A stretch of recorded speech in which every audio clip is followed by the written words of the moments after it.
Good morning, afternoon, and evening, everyone. Can you all hear me and see me? Put a 1 in the chat if you can see and hear me okay. Awesome. Welcome, welcome. I am so excited to be here. We've been wanting to hear from NASA for quite some time. So first, I'll just do a couple of announcements. Let me just make sure my microphone is on the right setting because sometimes it likes to, okay, that should sound better. Do I sound better now? Put a 1 if I sound better. Put a 2 if I sound worse. Sounds good. Okay, awesome. So welcome everybody to this happy tax day, April 15th. I'm Danielle McLean. I'm the founder and CEO of HYSKY Society, and this is our 53rd episode of HYSKY Monthly, which is just mind-blowing. We founded HYSKY it's been just over a year ago, so January of 2023, so we're just barely over a year old, and we're a nonprofit. Our mission is to advance hydrogen aviation. We are very passionate about hydrogen aviation. We believe that hydrogen is the way to decarbonize aviation. This month's episode of HYSKY Monthly is brought to you by Therman Company. Therman Co.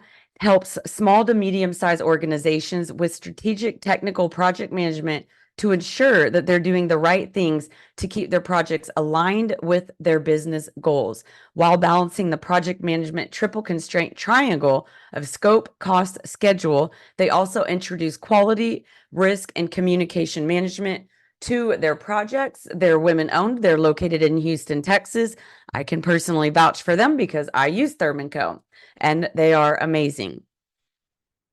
So these are totally free webinars, and we want to keep them that way. We did a vote, I don't know, 6 months or so ago, and we thought about charging for these webinars, and the overall unanimous consensus was that we keep them free, but we offer sponsorships. So I want to invite you to sponsor one of these episodes. If you sponsor them, it might look a little bit pricey, but what you get, these videos, they're recorded. These webinars are recorded, and they go onto our YouTube channel where they live forever. So where you see Therman & Co. logo, you're going to see that forever on our YouTube and on our website.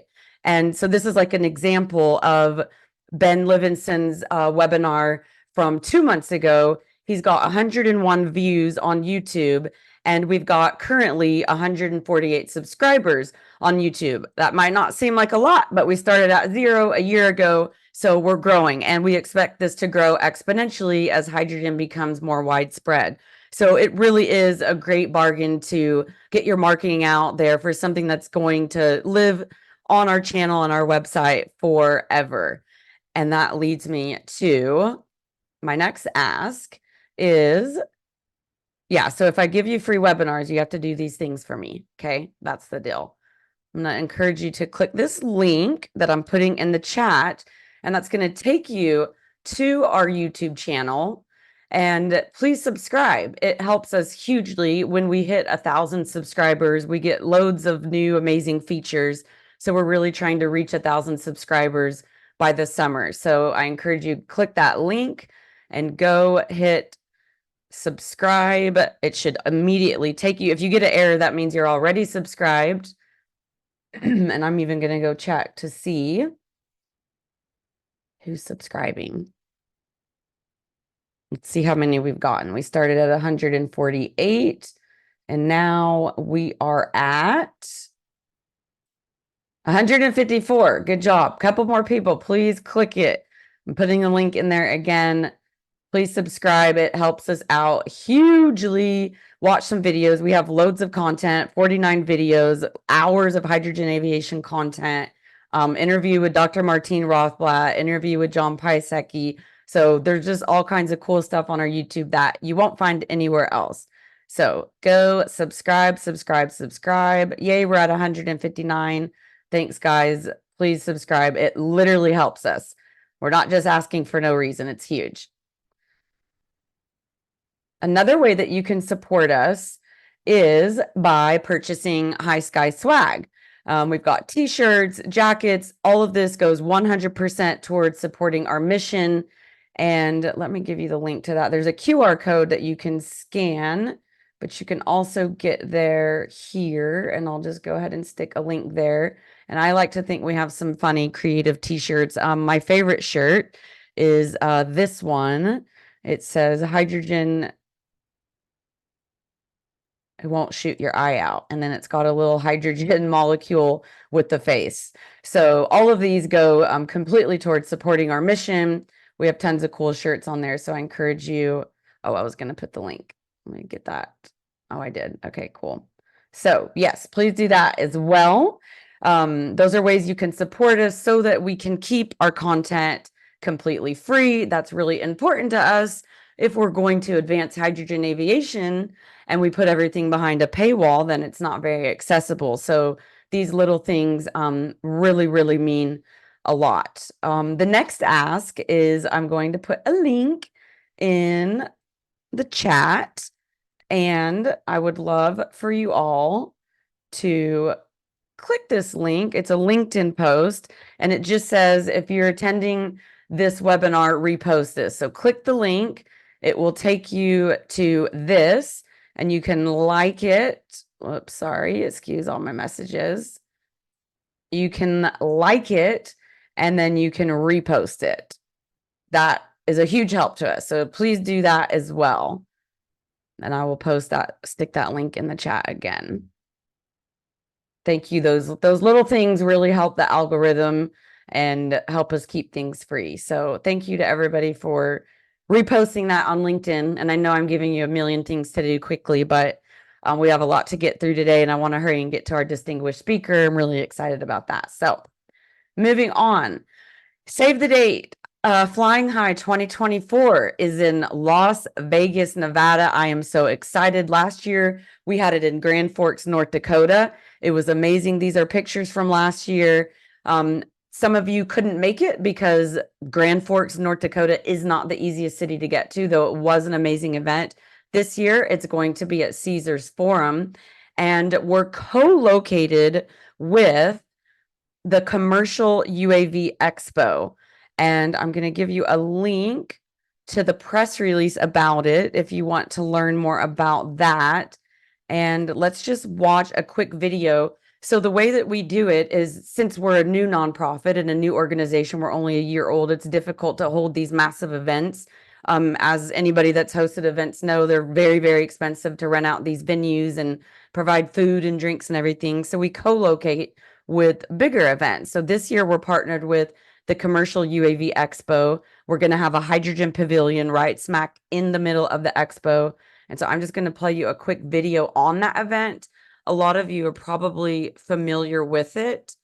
Whoops, I didn't mean to stop my video. I want to make sure that my, just give me a sec. I want to make sure that my audio is being shared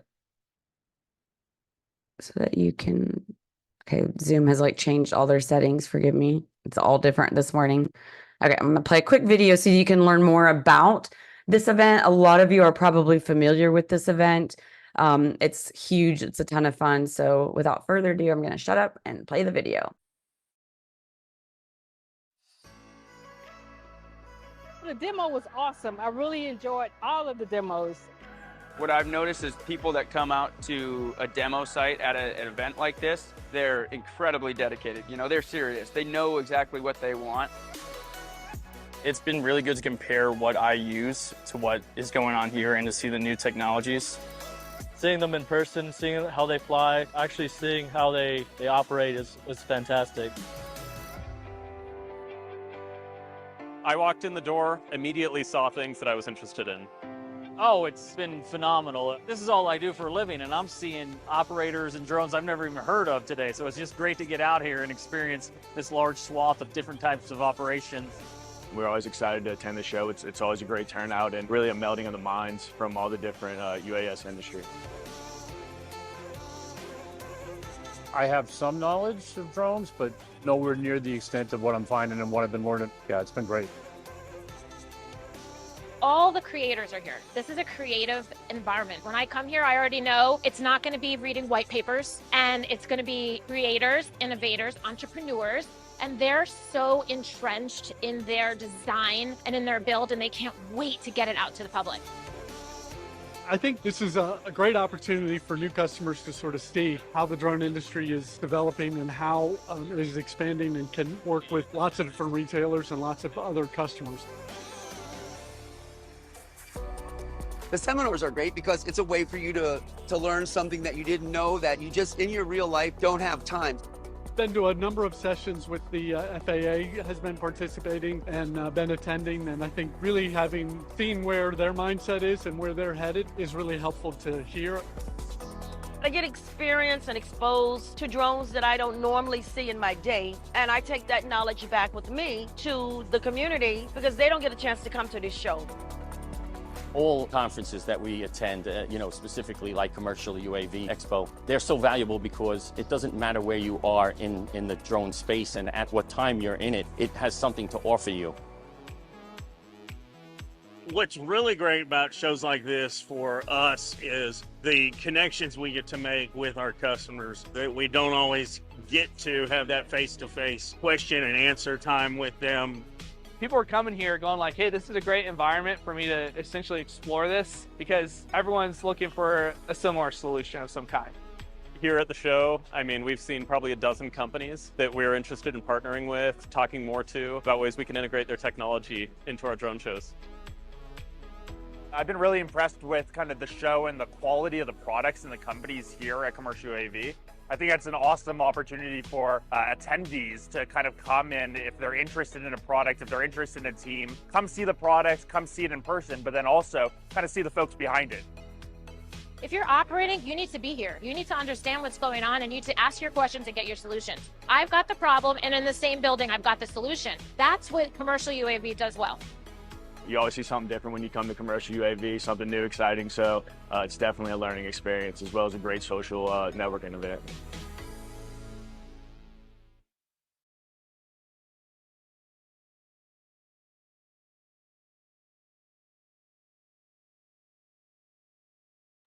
So that's who we're partnered with. And, it's a UAV, UAS event, but again, HYSKY promotes all things hydrogen aviation. So you don't have to be in the UAV space to really get something out of it. We promote all things hydrogen aviation. And one thing that we're just so absolutely excited about is I went last year and there was only 1 or 2 hydrogen companies there, but almost everybody that I talked to was interested in hydrogen and wanting to learn more, wanting to learn how to extend their range, wanting to learn how to get away from fossil fuels. So, I mean, it's going to be a blast and the opportunities are just like, whew. So I encourage you to I don't think tickets are open yet, but if you're interested on on Tuesday, the day after Labor Day, September 3rd, we're doing the hydrogen aviation course. So if you're not really familiar with where to start in hydrogen aviation, you're definitely going to want to sign up for that course. It's an all-day course. It's going to get you prepared for the rest of the event. And then the Wednesday and Thursday is flying high. And then, like I said, it'll be right there in that expo. We'll have a hydrogen pavilion where we'll do all of our talks, our sessions, our exhibits, and all that sort of thing. So if you're interested in the course, you're going to want to email Angela, and her email's right here, angela@hysky.net. If you're interested in exhibiting or tickets for flying high, you're going to want to contact Kat McDonald, and her email's right here, kmcdonald@divcom.com. And you can also reach out to me directly, d@hysky.net. I think most of you have my email if you want to learn more about it. But definitely save the date. It's a really fun event, and we are pumped. I've reached out to many of you to speak. If you're interested in speaking, also reach out to me directly, and we'll see what we can do. So moving on, again, I'm going to do a pitch. Help us keep our content free. Consider sponsoring one of these webinars. For 1 month, it's $1,200. Basically, that means your logo will be plastered all over one of these YouTube videos, just like this logo is right here. That's this month's sponsor. If you do quarterly, you're going to be on 3 YouTube videos /3 webinars. If you are annual, you would go on 12. So please consider that. It helps us hugely, helps us keep our content free, because we don't want to charge for these webinars. I'm also going to ask you to consider making a one-time or monthly donation to HYSKY. The link for that is right here. You can do any amount you want. We don't care if it's $5 or, $5,000. Any amount helps us keep our content free, to keep doing these amazing webinars and these events and keep growing our initiatives. So I please, encourage you to make a monthly donation. Any amount, doesn't matter. It helps. And yes, Mike, I will post the link to that video. They have more videos on their website as well. Let me go grab it. I'll try. There.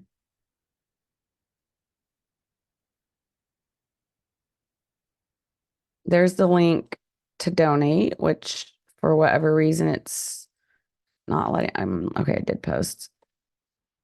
Ooh, Zoom is different today. That's always fun. So there's the link to the video. There's a link to donate.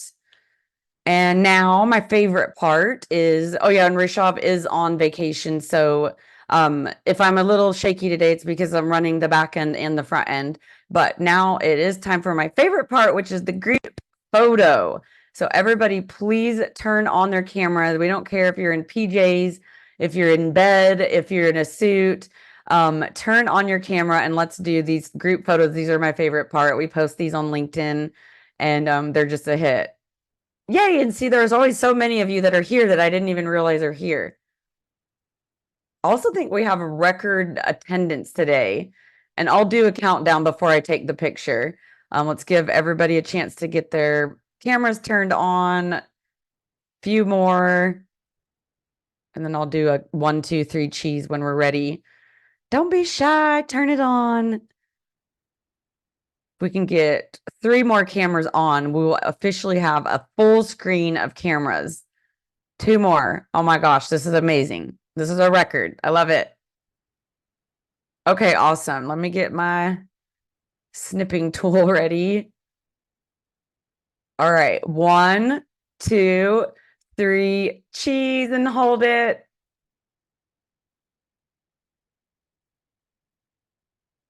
Okay, let's do one more. That one looks really good. I'm just gonna do 2 just for good measure.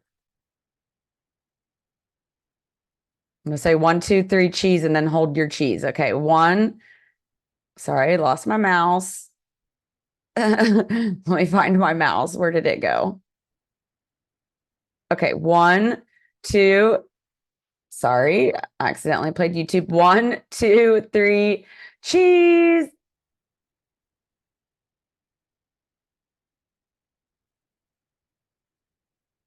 Oh my gosh, such a good one. Yay.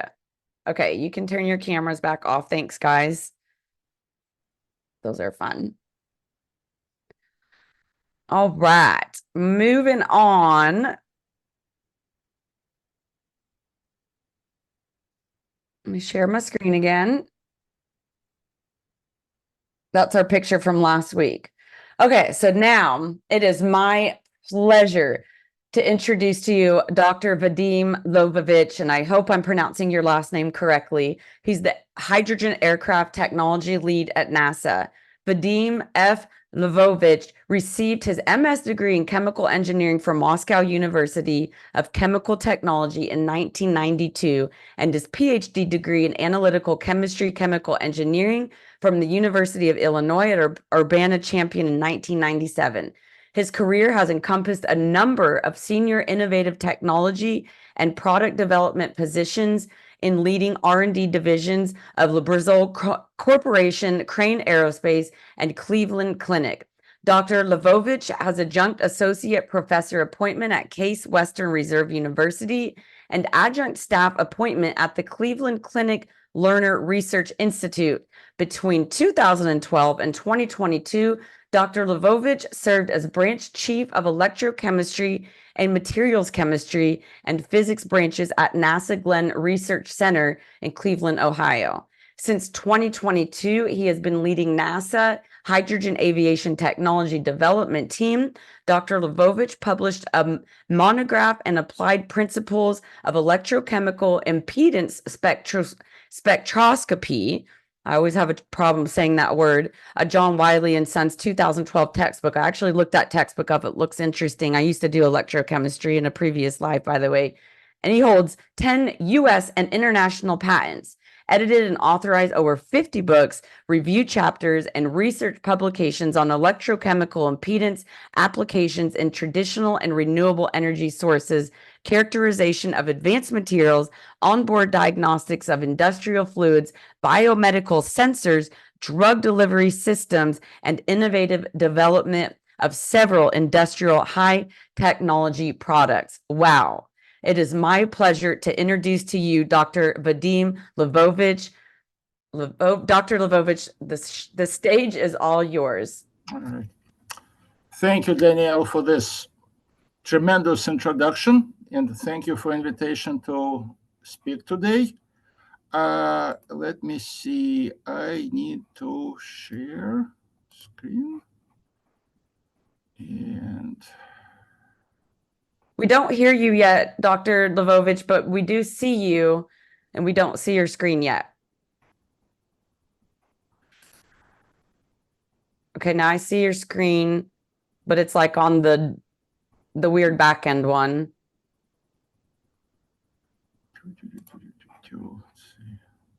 And we still don't hear you. Can you might hear me check now? your microphone settings. No worries. It happens to the best of us. Zoom did like a million updates over the weekend. We can hear so him. We can hear him. Yeah. Everything looks different today. We can hear him. Okay, that's the right screen. And if you look down at your microphone, there's like a little caret pointing up. If you hit that, you can probably change your microphone settings. We can hear him. No, it looks like everybody can hear. Still me. don't hear you. We can hear you. Danielle, I think it's. Don't hear you. It's your headphones. You could also try leaving and coming back.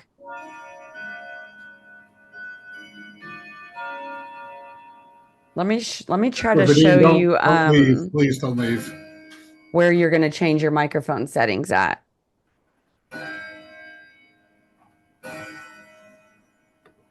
We can hear him.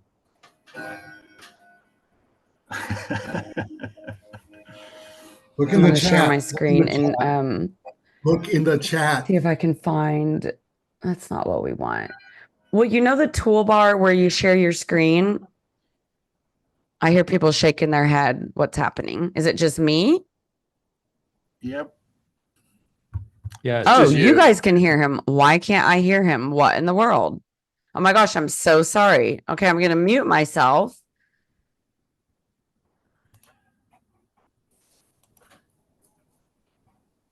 I'm so sorry, Dr. Lvovich. It's just me. I don't know why. Please continue. I'll All fix right. my end. Danielle, can you see my slides now? Vadim, I can see your slide. Okay, good. Okay. All right. So sorry for technical issues.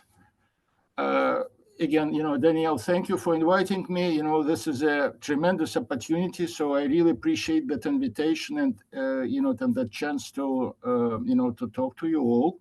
Also, I can see a lot of familiar faces and a lot of colleagues today. So thank you for joining today.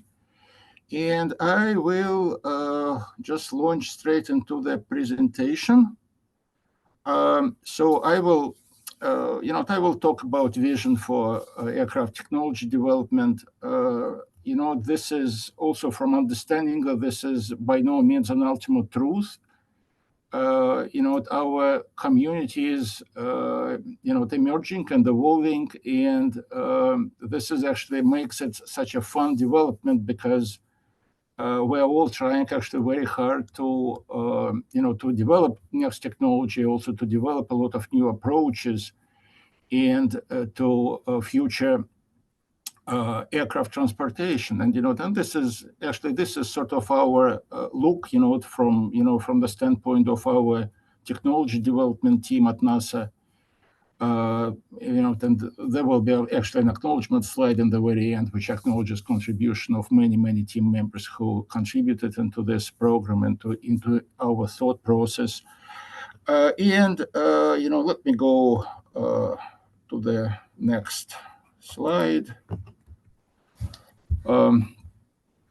Hopefully you can see it. So I'm on the second slide right now, and this is a slide which many of you, in fact, are very familiar with, or with some variations of that slide.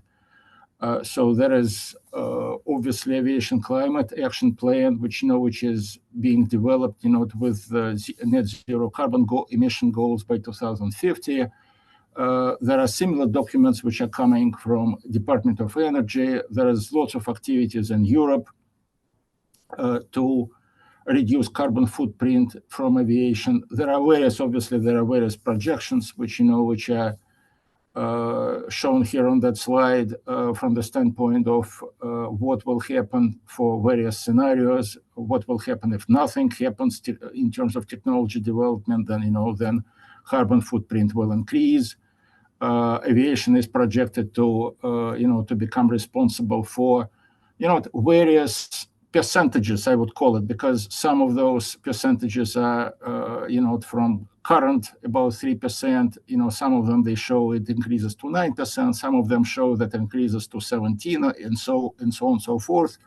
But this is not not the point. The point is that there are various attempts, obviously, to reduce carbon footprint coming from aviation. There is better technology, better combustion principles, introduction of SAF, sustainable aviation fuels, and to essentially eliminate that carbon footprint. Obviously, all of us in this community have been thinking for a long time about renewable cryogenic fuels. And hydrogen is one of those renewable cryogenic fuels. I will not be talking and and explaining to you, because that's essentially preaching to the choir, about perfect and excellent properties of hydrogen. But that's where we are. So what we are convinced and that renewable cryogenic fuels such as hydrogen can enable net zero carbon emissions, and that's the point. In terms of looking at various technologies, the next slide which I'm showing is also many of you are familiar. This is a slide courtesy of Zero Avia, has been presented last year at Paris Air Show. And again, you've seen this slide or variations of this slide before. Essentially compares various types of new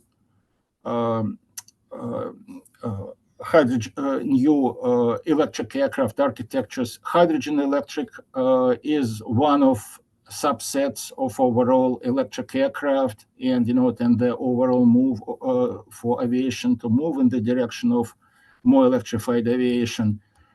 As a matter of fact, and this is important point, we are talking about this movement towards electrified aviation, not only for aviation per se, but for many other means of transportation, and and for technology of the society in general, which is actually important, because I will be talking about certain principles which are applicable not only to aviation but also to broader society in general. So we have to remember that what we are developing is very much applicable outside of immediate area of consideration.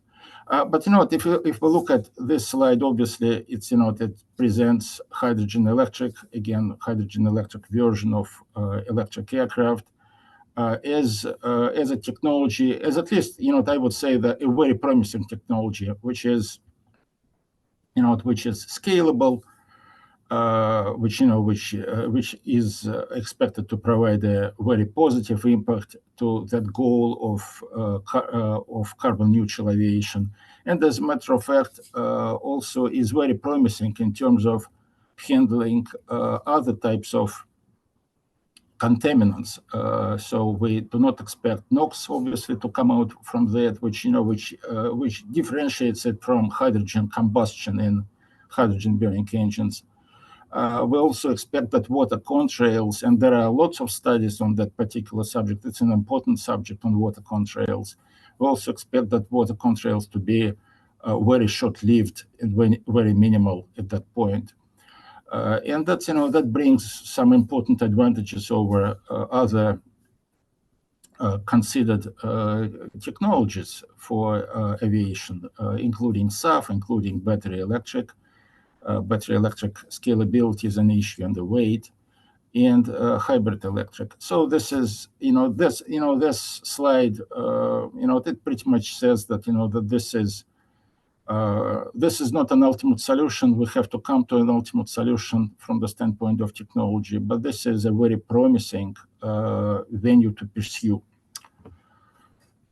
So next slide is really, we looked at this particular opportunity to look at this hydrogen aircraft,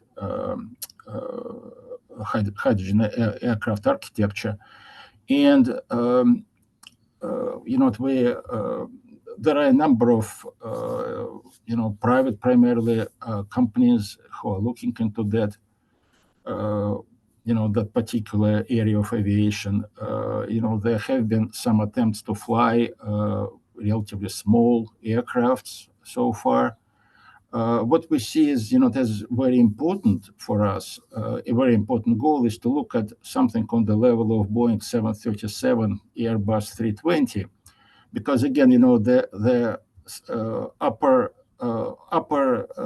right slide shows that essentially largest contribution to that carbon footprint and to contaminants, which is coming from aviation, is contribution from those single-aisle aircrafts, not because the technology is somehow remarkable from that standpoint and is the one which produces the most of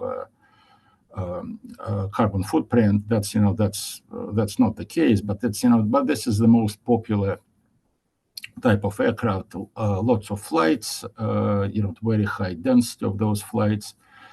And if we are capable to develop technology which would enable hydrogen aircraft of that type, that would be extremely beneficial. So again, we're talking about 100 to 300 passengers, 1,000 to 3,000 kilometers. And, of course, the question is how we can make hydrogen aircraft work in commercially viable market, how we can develop essentially technology which is very efficient and, can be commercialized. And, we have a strategy. The strategy, well, where NASA is essentially a government organization that promotes science and technology.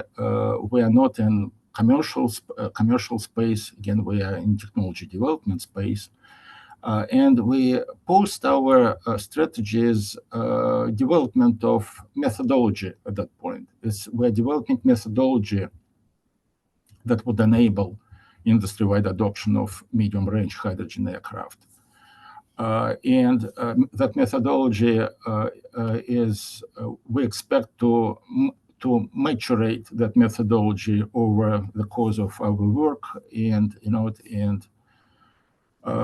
develop integrated also concept of operations, which includes airports, for instance, and not only how that particular aircraft can be put together in commercially viable fashion, but also how that aircraft can be used. So interactions with the airport, interaction with local community, that all becomes important for us. And what technical challenges are for that aircraft, of course, is that that components which will be important components and subsystems, which will be important for that aircraft, are too heavy right now. And not only they're too heavy, but there are also other issues with current technology. So, but the immediate goal would be, of course, to make it all at scale, make that system, which is driven primarily by cryogenics and fuel cells, make it low weight, relatively low size, and as we're developing methodology also is to make sure that integration makes sense. Integration, I mean, some aspects are, they seem to be like a very tall pole in a tent. It's something which will take a long time to develop. That's why I will be talking a bit today about roadmaps and how we see the overall progress being accomplished.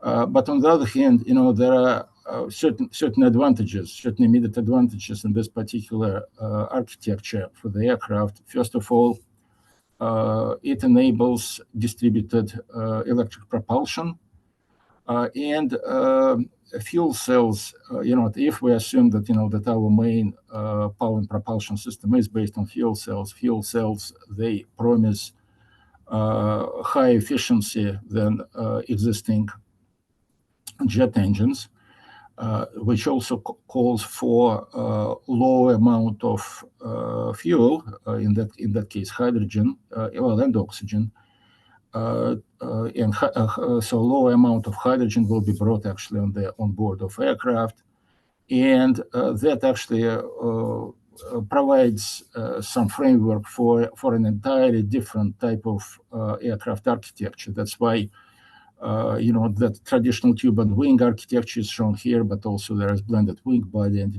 some other architectures which are being considered, which is very interesting, but it's also a challenge, and also it's a challenge which is very interesting at the same time.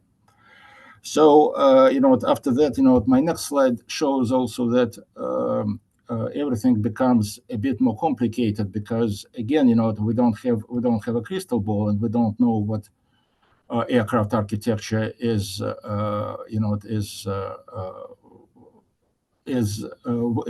going to become successful, from commercial standpoint. It also shows that there is some ambiguity, for instance, in what will happen if, let's say, hydrogen economy proves impossible. Then in that case, it's SAF, sustainable aviation fuel type of aviation emerges. There is, that's scenario one. Scenario two, for instance, it says that SAF, it's only for long haul, but everything, small and mid-size aircrafts, they become hydrogen aircrafts, which makes actually the whole supply system more complicated, and that's another burden on the airport. Third one is the most optimistic, is then hydrogen completely prevails, and large and small aircrafts are flying on hydrogen. And fourth one is even more complicated because some electric aircraft, small electric aircrafts, they run essentially off batteries, and mid-section is being run on hydrogen. Large-scale aircrafts are being flown on SAF. So so that hydrogen economy will have large impact on aircraft mission requirements, resulting configurations, and it also will have a tremendous effect on the society in general. From that outlook, I'm looking actually at the next slide right now at technology maturation, and that it considers really a growth of, on one hand, of aircraft technology as it becomes more and more electrified, from conventional to all the way to fuel cells, and use of hydrogen also in that regard. For smaller aircrafts, it can be, they can actually run on gas, and some of the recent demonstrations of the technology were successful, running off gas hydrogen. And we start talking about larger and larger aircraft, of course, we have to switch to liquid aircraft to save on volume, to liquid hydrogen, I'm sorry, to save on volume.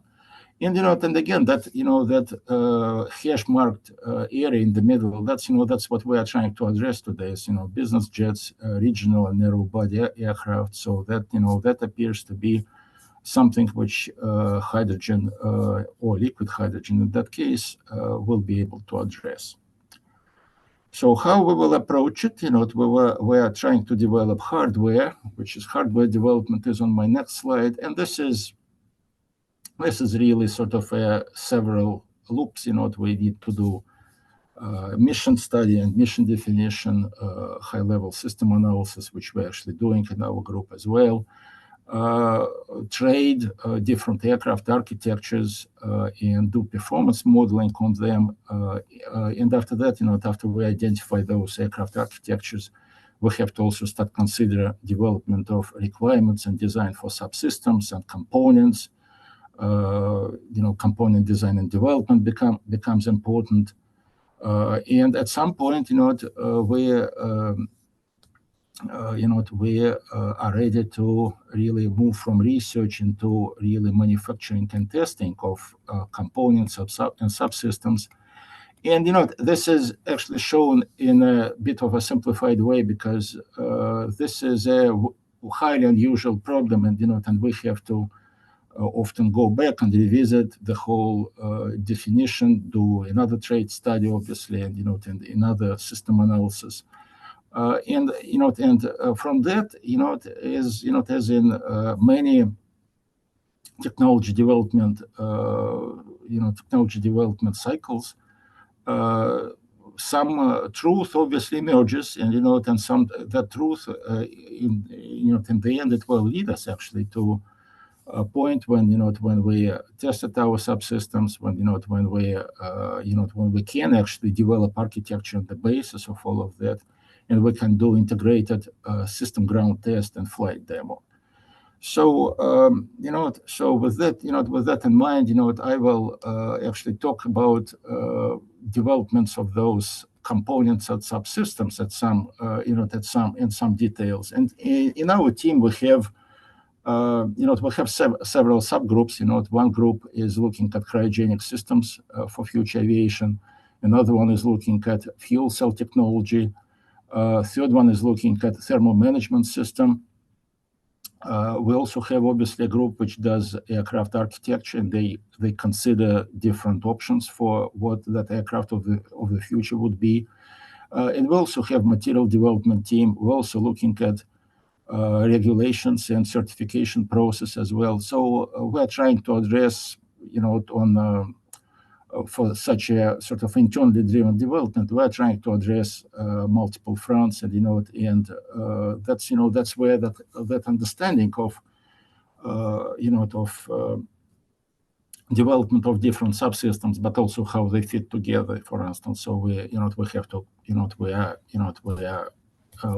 we have a group of experts in their various areas, but at the same time, that group of experts has to work together well to make sure that what they're developing actually can become in the future part of overall aircraft architecture. Well, I will start. I will talk a little bit about all those developments and and different sort of ideas for the future, which we have for different sub areas, and also how it all fits together in the future. Cryogenic systems for future aviation is obviously there is a large terrestrial industry that develops ground transportation tanks with their set of requirements, and and that set of requirements is is very well established.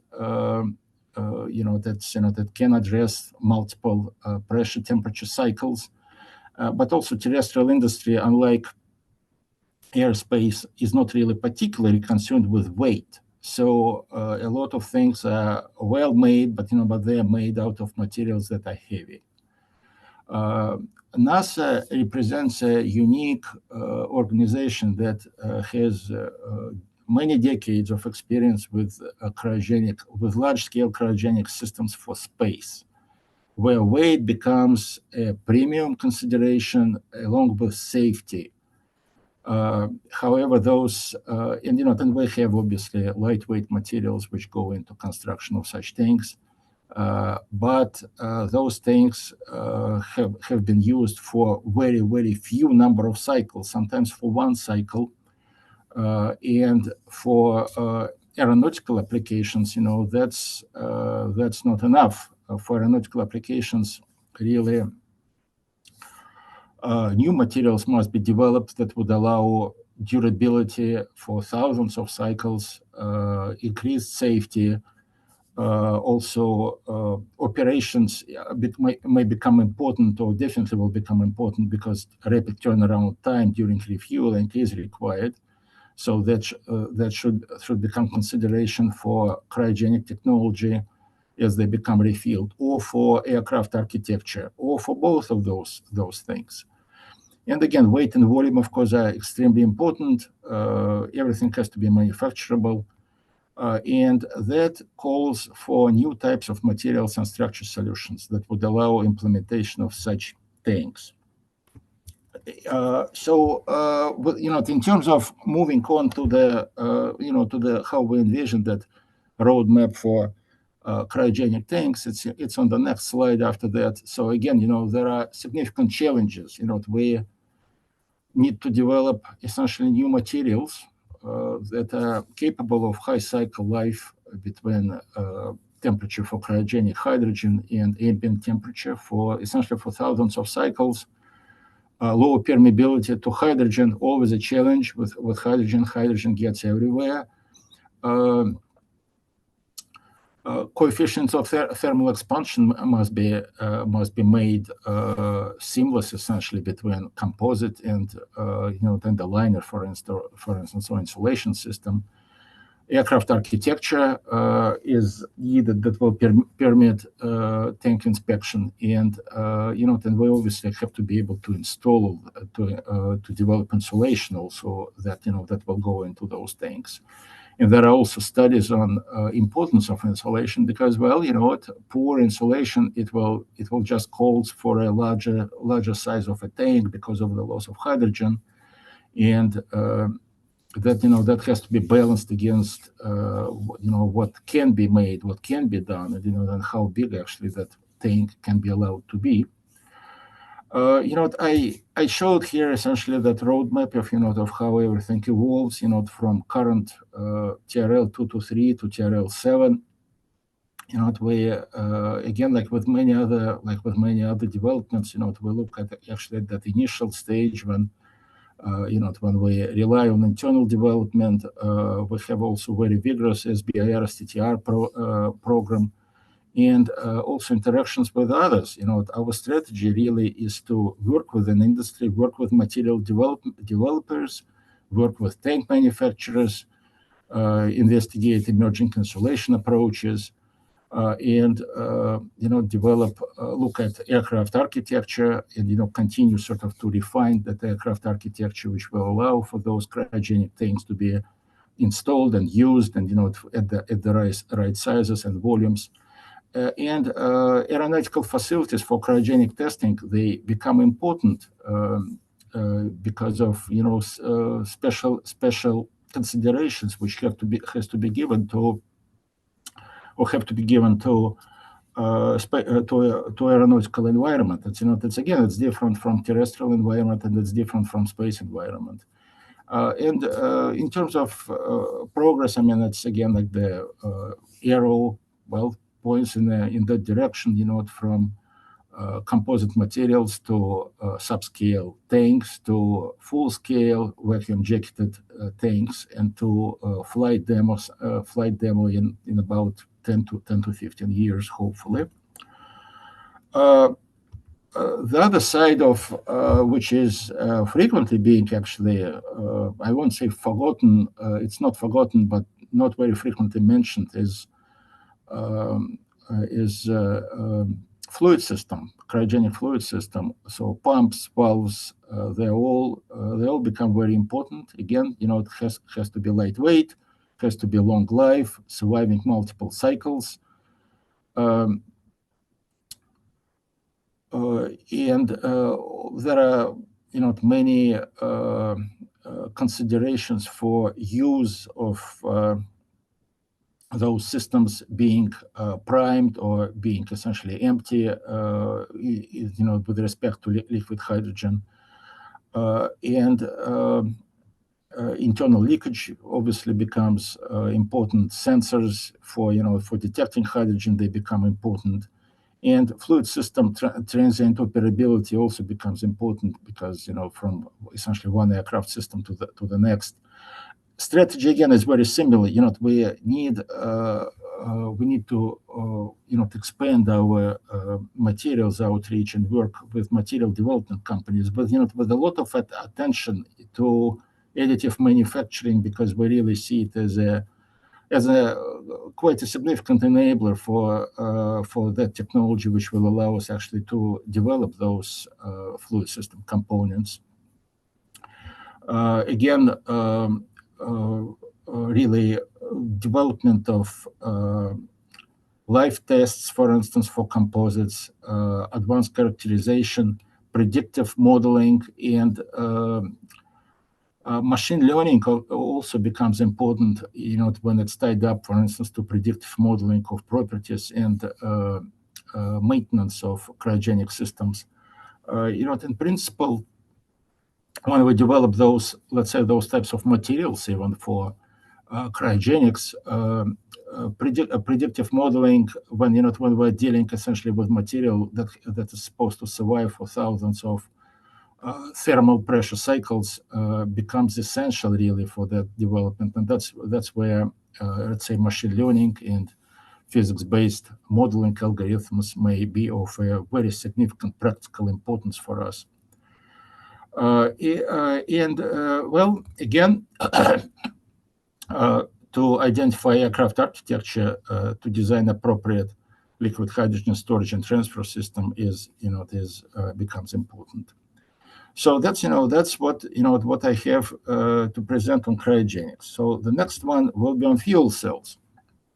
For fuel cells, the paradigm is fairly similar.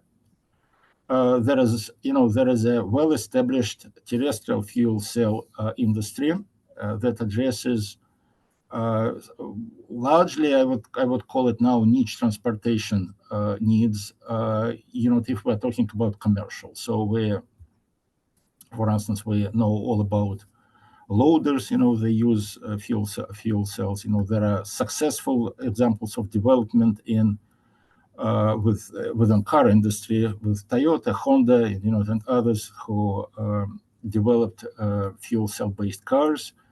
Again, efficiency is high, but perhaps at that stage not high enough for our aircraft design to close.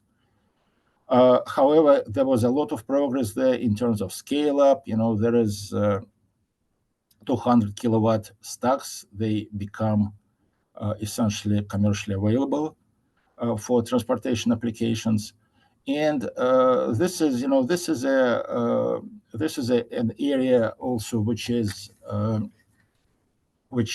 have seen advancements and investment for certain types of fuel cells. I would say in new electrodes, new membranes, electrolytes, new catalyst with a lot of drive from transportation industry towards making it more robust and less expensive, and a lot of operational improvements. Speaking of operational improvements, NASA fuel cell program is well known, have been used on multiple space missions, but those fuel cells, they were hydrogen oxygen fuel cell systems, not hydrogen air. Most of them were relatively small. We're talking about around 10 kilowatts. So that type of approach, if implemented, needs to be scaled up. And for future aviation, again, we need durability. Terrestrial fuel cells have shown that durability. Space fuel cells are very different in that regard. Again, traditionally have been used for relatively small number of cycles, but with lightweight materials, also scale up for fuel cells. If we're talking about use for aeronautical applications, still there is a room to grow there, even from the current systems which are being developed for terrestrial applications, which are reaching now hundreds of kilowatts. There are still perhaps room to grow there. Safety becomes very important, obviously, for aeronautical applications. And we're talking about weight and volume. Again, weight and volume are essential for that. And with technology gaps, again, we will be talking in next couple of slides about materials and structures and system analysis. If we look at, again, if we look at a general fuel cell roadmap, then this is very much driven by Department of Energy, Department of Transportation, and also car companies.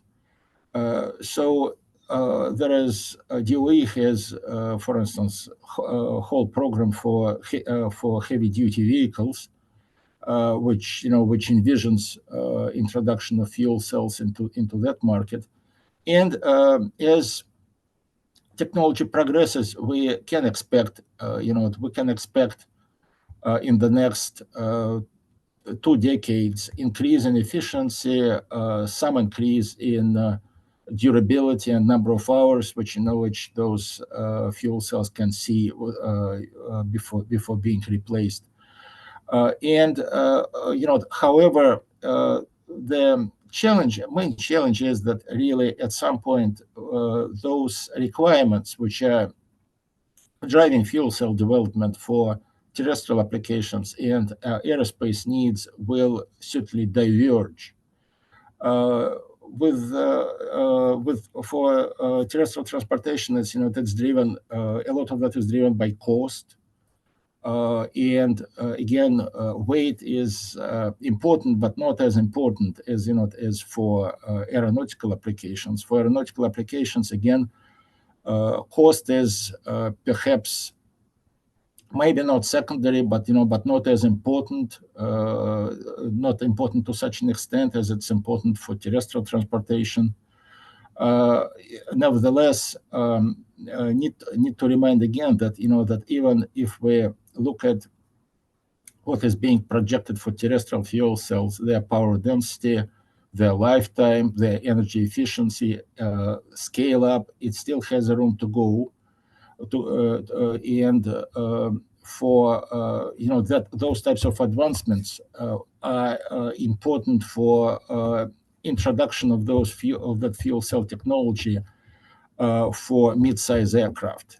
So that becomes really largely our task. Other complication of fuel cell industry is that that there are multiple types of fuel cells. So for terrestrial transportation, those traditional or low temperature PEM fuel cells, they are a staple. They have shown themselves as reliable power propulsion system for terrestrial transportation, and they're also very, very mature. So the area is known for many decades, and a lot of investment has been made, from various sources into this particular area. However, with low temperature PEM, apart from some needs to improve efficiency, for instance, and lightweight and all of that, and a bit of scale up, the big problem is that require humidification and produce also low-grade heat, which makes thermal management of those systems extremely challenging. Or quite large radiator, for instance, are being needed. And for aeronautical system, this is This will just not work out, at least as a first approximation. Solid oxide fuel cells, they're also are mature, but they have shown themselves primarily not in transportation but in stationary applications. And what appears to be a leading candidate for aeronautical application is high temperature PEM, which produces higher grade heat, doesn't require humidification. So there are some immediate appealing qualities of that system. But that system is definitely not as mature as, for instance, low temperature PEM. It belongs to the same family, well-known technology, but investments over the years, investments in this area were orders of magnitude lower than investments either in solid oxide fuel cell or in low temperature PEM, which results in lots of unknowns, and those unknowns, they have to be addressed. Those unknowns are, again, catalysts, ways to improve efficiency, ways to scale up technology, and ways of integration of that technology for high temperature PEM with everything else, with the aircraft architecture. So from that standpoint, we envisioned some progress being achieved there, over the years, especially if there is an established driver for this technology, which aeronautical application seems to be one of those drivers, one of the most prominent drivers, and eventually, if proven to be a good, reliable technology that actually can go back and come back from the aero world back to terrestrial world and be used on a wider scale there. And with that, I am actually moving to how we envision as that NASA fuel cell development roadmap. Also, current TRL is for fuel cell technology in general is essentially we're viewing it as a 2 to 3 for strictly aeronautical use, not for space and not for terrestrial. There, TRL of course is much higher than that. But again, at the initial stages to look at new materials. Also, we have some SBIR programs there. Growth of technology.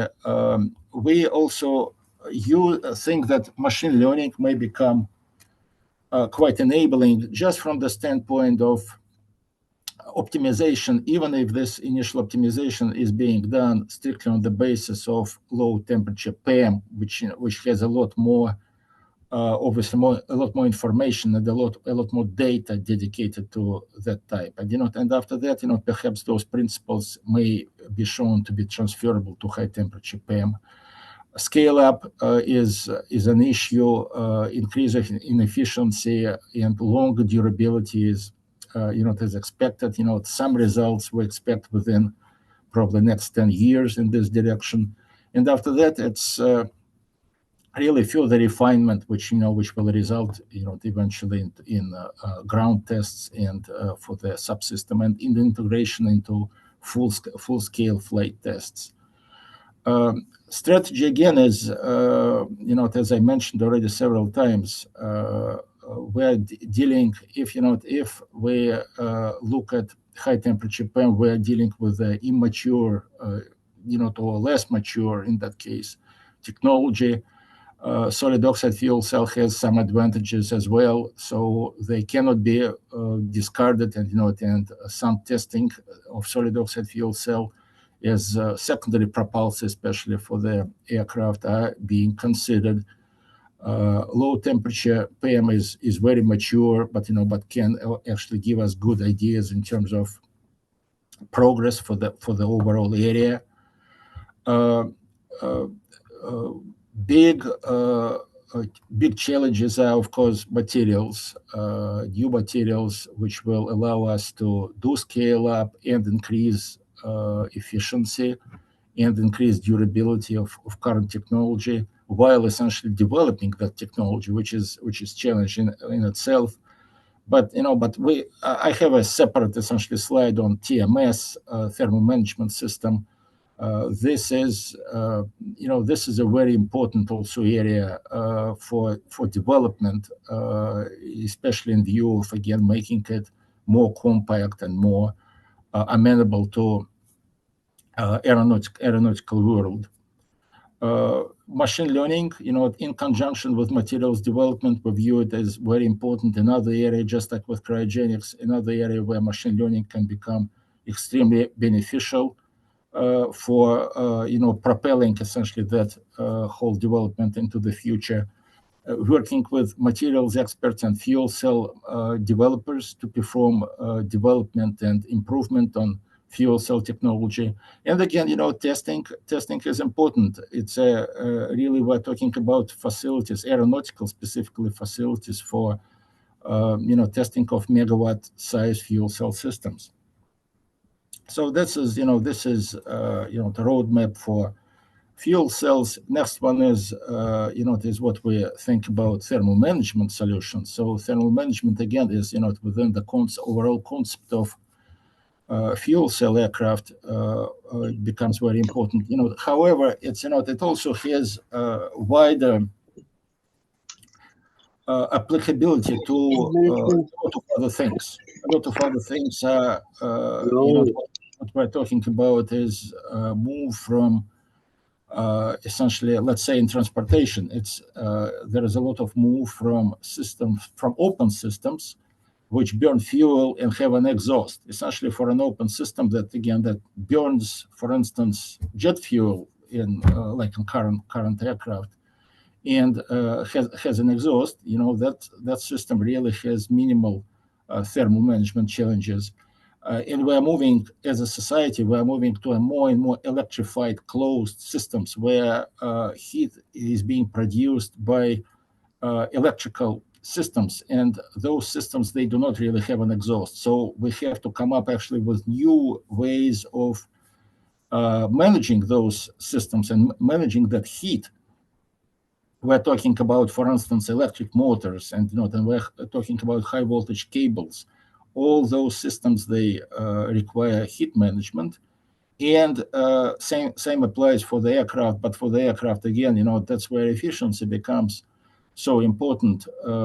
Even for an aircraft with which uses fuel cells at, let's say, 60 to 70% efficiency, we're still talking about producing about 10 megawatt of heat for 737 type of aircraft.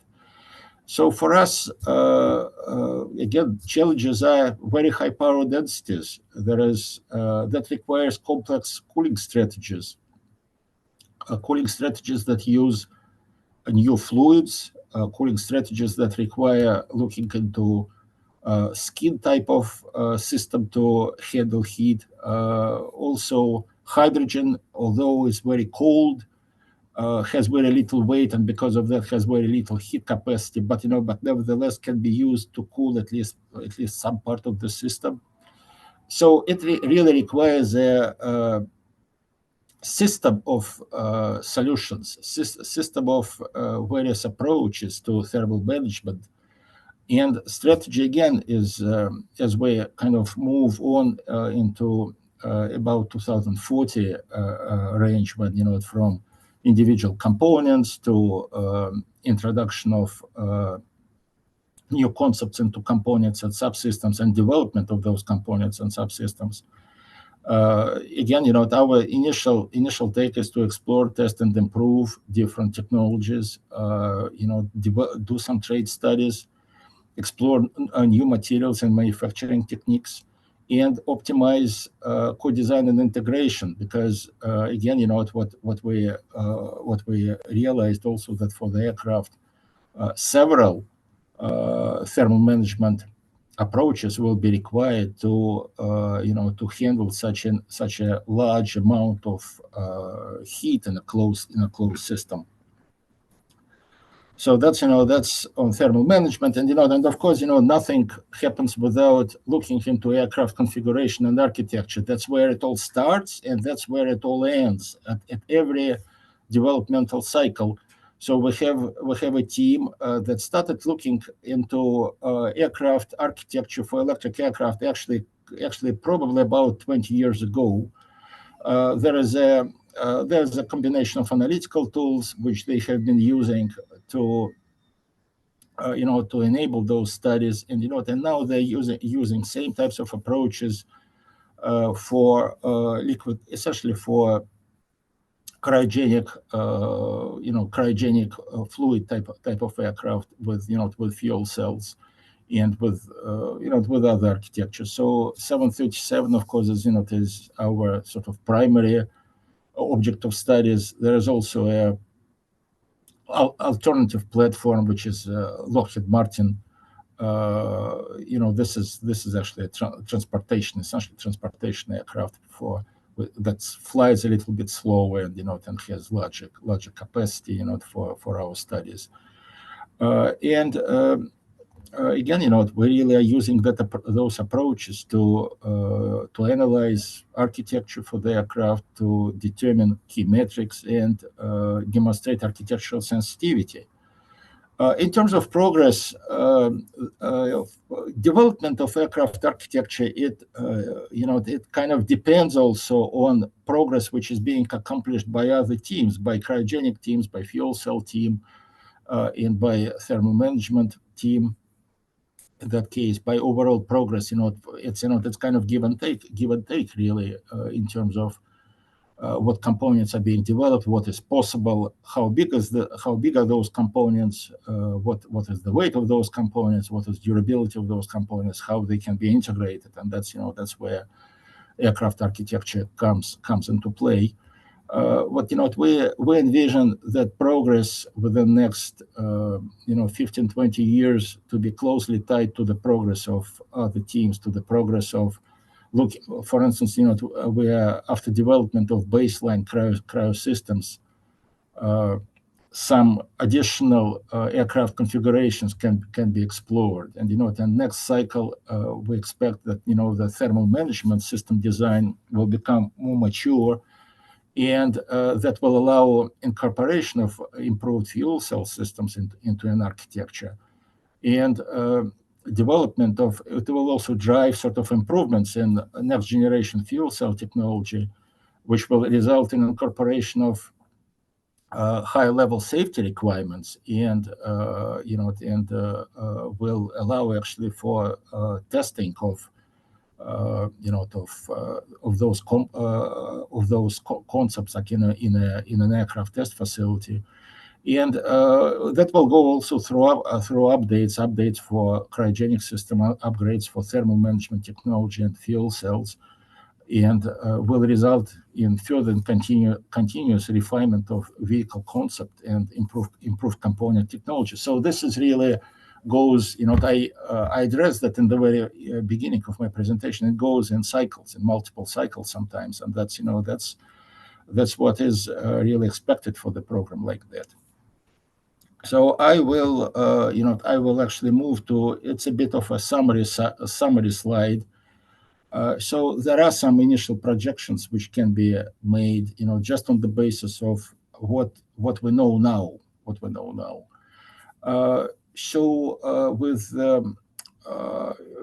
If you ask me a question, is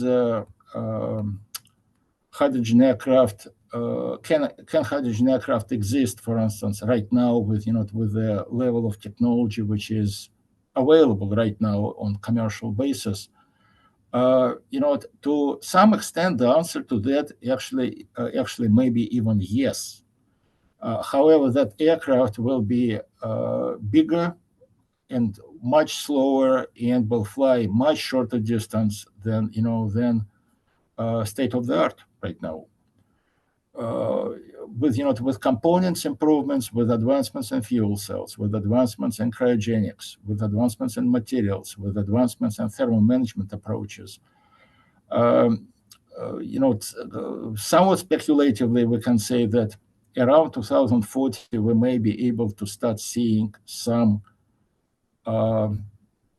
commercial prototypes, some test flights of that single aisle aircraft. But that single aisle aircraft will still be probably a bit far from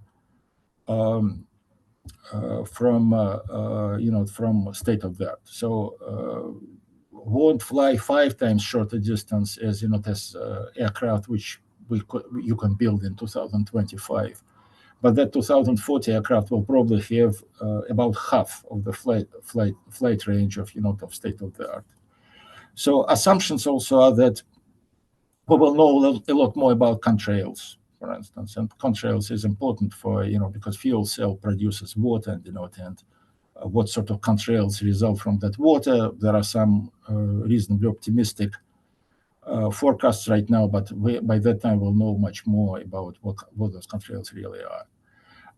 Airport operations, we have separate projects within NASA that are working with airports, and they're looking at that airport of the future. And development of airport operation concept and services is very important and has to be done in conjunction with the development of hydrogen aircraft. Safety and regulations are extremely important to keep an eye on those, work with FAA, work with Department of Transportation in that area. And hydrogen cost, DOE has been leading this charge now, with awarded funding for hydrogen hubs, with awarded funding for commercialization of hydrogen. They have a target of $1 per kilogram of hydrogen in 10 years. So that's a big boost to the cause of hydrogen aviation. And supply and liquefaction also have to be developed essentially at scale and at more places around the country, but with the ties to the airport. And and some metrics which would allow that to happen. With liquid hydrogen, reduction of weight by 50%. For fuel cells at system level, and this is tied with thermal management that will be optimized. Fuel cells, they will have to approach 2 kilowatts per kilogram, over 60% efficiency, ability to scale it up, and high reliability, up to 25,000 hours of operation. PMAD is being developed. I did not talk in this presentation about advancements in megawatt electrified motors, advancements in high voltage cables, in batteries. That's my colleagues at NASA are much better positioned to present that material. But that again, hydrogen aircraft is a subsegment of electric aircraft, and it will depend on advancements in PMAD, which is being done for electric aircraft. New aircraft architecture, so I covered that. It's really either evolutionary or revolutionary. We look at tube and wing, but other structures are also available and are being considered. And again, like manufacturability at scale, a lot of that is really being driven by manufacturing facility and ability to test as well, subcomponents, systems, and whole system. I have I have couple more slides, and this is actually courtesy of my colleagues who lead University Leadership Initiative at NASA. I wanted to show those couple of slides. I won't go into a lot of details for those slides. But what is actually very quite fascinating about this development is that there are different approaches, for cryogenic, for aircraft, which is being run on cryogenic fuels. There are a variety of different approaches, and really, if you change a couple of parameters, for instance, you will, if you start considering blended wing body, for instance, or you start considering different types of propulsion, that architecture changes dramatically. NASA funded several university teams that are looking into various aspects of that cryogenic aircraft. On that slide, there is like one segment on integrated zero emissions aviation, IZEA from Florida State. They, for instance, are looking at blended wing body and at a combination of really turbo generator with fuel cells. A lot of attention is to superconductive power transfer, and that's what I did not cover it in my talk, but they are actually addressing that particular aspect quite seriously.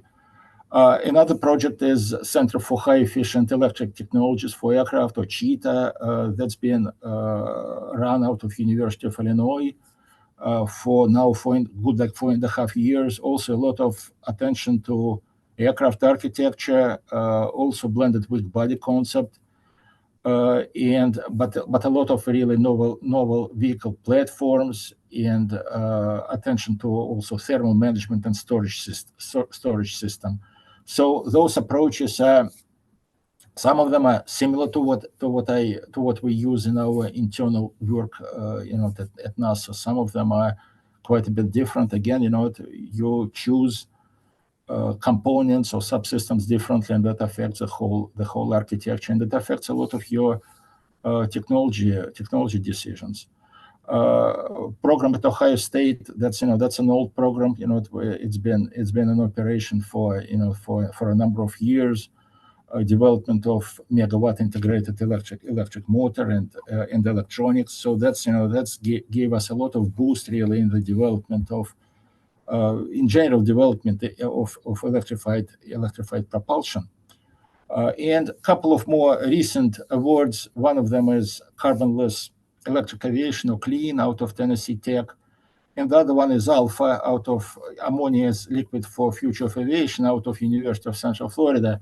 Those two projects, they actually are different in terms of their approach to cryogenic fuel, because they are looking into ammonia. Liquid ammonia is their propellant. And they have their own technical challenges, technical advancements in terms of how to handle ammonia. It has advantages in terms of being quite a bit better actually heat sink than liquid hydrogen, but you also have to split ammonia at some point into hydrogen and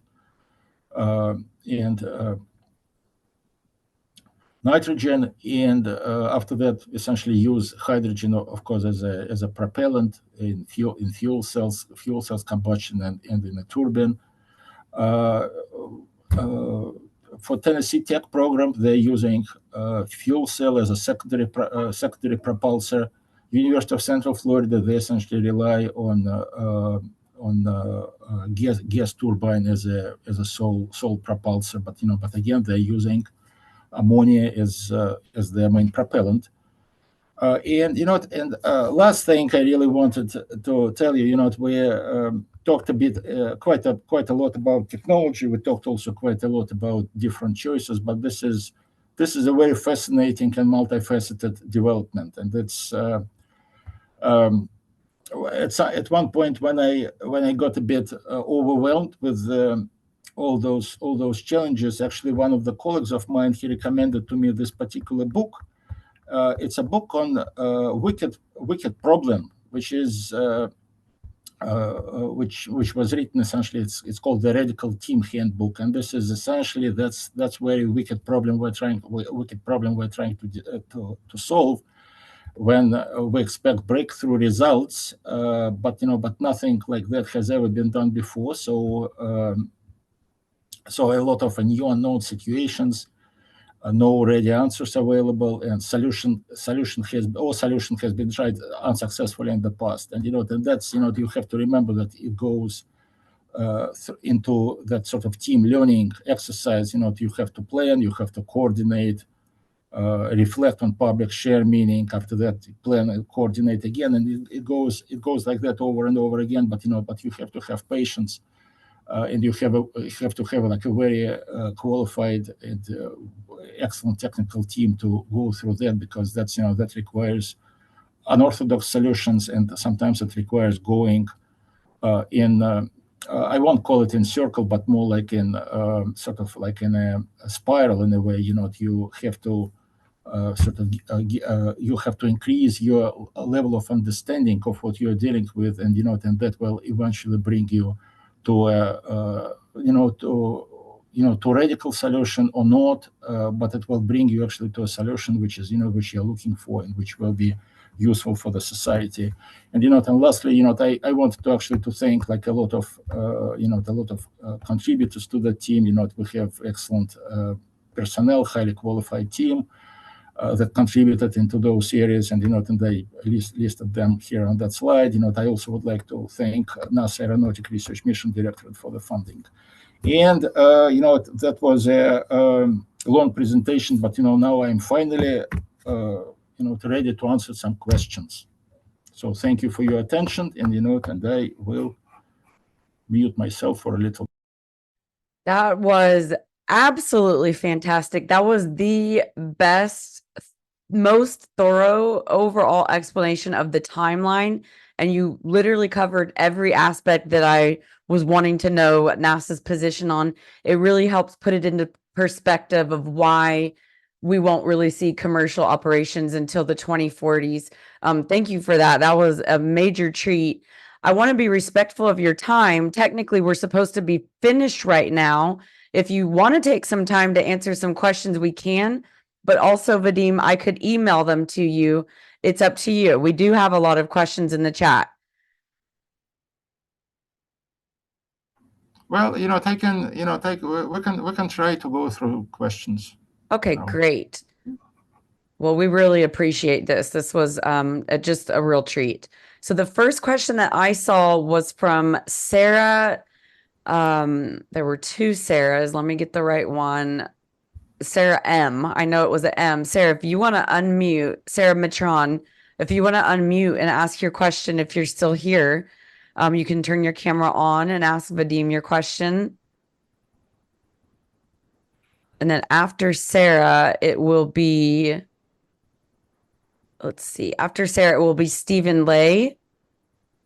Stephen, if you want to unmute and ask, I don't know if everybody's still here, but Stephen, if you unmute before Sarah, then you can ask your question. There's Stephen. Go. Can you hear me okay? Yep. Okay. Yeah, the question I have is related to HYSKY. I'm currently research with an app. Stephen, it's a little bit choppy and it's kind of hard to understand you. You go ahead and set one source off of microphone to go to my phone. I'm sorry. I can't understand him at all. But I will read his question, and I hope it's not me that time. But his question was, does the hydrogen portfolio include fuel cells? I'm assuming he asked that before you got to the fuel cell section. Yes, of course. Yeah, and then he says C Magnets has mentioned a variety of hydrogen electric configurations, and he put a link. Okay, the next question is, and I hope I don't butcher this name, Arankumar. If you're on, you can ask your question. And then after him, we have Michael Kramer. There you are. Yep. Perfect. Go ahead. So it was a nice presentation. And my question is about, what about hydrogen as a fuel for supersonic travel? Specifically for military applications? Well, it's I know it's being considered. I would rather not go into that topic. All that much, because I would probably concentrate right now on what was the subject of my presentation in terms of commercial aviation. And if you ask me like from purely technical standpoint, then then the answer, of course, is that it depends on the mission, it depends on the size of the aircraft, and it also depends on the technology progress, which I discussed in my presentation. What will become achievable. So, and and I would probably just leave it at that point. Leave it at that. Yes, thank you.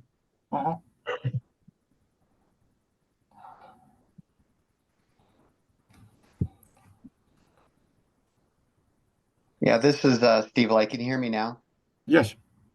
Yeah, the only question I had is I'm currently working with ASTM International and also with a NASA grant with my colleagues from Clemson University and other schools as well. We're adding our challenges related to technician qualifications. And I know that your presentation isn't about really being able to maintain these systems, but we're very, very keen to be able to look ahead and see what's on the event horizon with regards to emerging technologies. I'm also on the NBAA Emerging Technologies Committee as well. And so we're just kind of curious on the likelihood that these type of technologies are actually going to enter into service.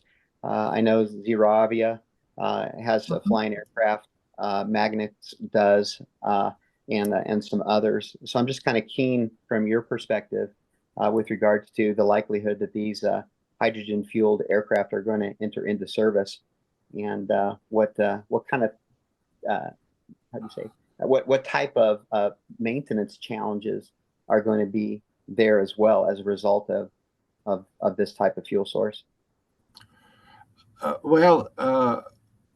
I think I actually mentioned in my presentation, if your question is really, can it be physically done, then the answer is yes. Not only it can be physically done, but it also can be physically done even on the basis of currently available technology. And that's what that's, for instance, what Zeravia and others are demonstrating. It's it can be done. The second part of that question is, can it be done on commercially viable level? And and right now, there are many challenges to being able to answer that question positively, because even like let's say from the standpoint of hydrogen availability, just forget even about the aircraft. Hydrogen is not available at the price which makes it makes it appealing from commercial standpoint. Mm-hmm. So I mean that's a whole kind of point really behind my presentation, because we're trying to make something which is commercially feasible, and we believe that commercial feasibility is achievable. It will require it will essentially become a part of next technological cycle, if you can imagine that. But that's in my opinion, that's what it will be. It will be a part of next technological cycle. It will be essentially, but it will require that huge transition from one type of fuel to a different type of fuel. The way how we use that fuel will be used differently. The way we service aircrafts will be used differently. The way airports will operate from the standpoint of I'm not talking about passengers, but perhaps it may even affect the transition periods for passengers to board and off board the aircraft. But it will definitely affect, for instance, how the aircrafts are being served. And service on the aircrafts will be done differently than now. But this is we also have to realize that for the society in general, perhaps time came for that transition. The last one happened over 100 years ago. Over 100 years ago, with internal combustion engine and and aircraft that started to fly and and everything else in between. So right now, I think it's time for for the next transition in transportation. Okay, well, thank you very much. I appreciate the answer and your willingness to share this information with us. Is the presentation available to us where we can download it and we can look at it in detail? Because when you presented it, it's very, very hard to see the fine print. So I just wanted to ask if we might be able to reference this for future. We record these and we put them all on YouTube. And Vadim, I don't know if it's okay that we can make the slides available. If it is, okay, we'll put them on our website. So yeah, we'll send that out, Stephen. Okay. And let's do one more question. Again, this was supposed to be over 9 minutes ago, so I want to be respectful of Vadim's time.